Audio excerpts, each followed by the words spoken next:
नमस्कार. निसर्गयात्री या आमच्या चॅनेलमध्ये आपल्या सर्वांचं सहर्ष स्वागत. आज शेतात फिरताना एक कोल्हा दिसला.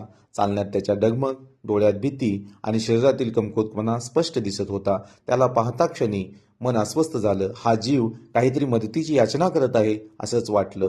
जवळ जाण्याचा प्रयत्न केला, पण वेदना आणि भीतीने तो अंगावर हल्ला करण्याचा पावित्र्यात होता. तेव्हाच कळलं, हा केवळ अशक्त नाही तर त्रस्त देखील आहे. वेळ न दवडता वन विभागाशी संपर्क साधला. तब्बल 1.5 तास त्या कोल्ह्याजवळ थांबलो. तो वेदनेने तडफडत होता आणि मी मात्र असहाय्यपणे फक्त पाहत होतो. मदत जवळ असूनही हात बांधल्यासारखी अवस्था होती. अखेर वन विभागाची रेस्क्यू टीम आली. जाळीच्या माध्यमातून त्याला पकडून उपचारासाठी नेण्यात आलं. हे करत असताना निसर्गमित्र अवधूत पाटील व वन विभागाच्या श्री सारिका बेडगे मॅडम यांचं विशेष योगदान लाभलं. पण नियतीच्या मनात काही वेगळंच होतं. उपचार सुरू असतानाच त्या मुक्या जीवाचा अखेरचा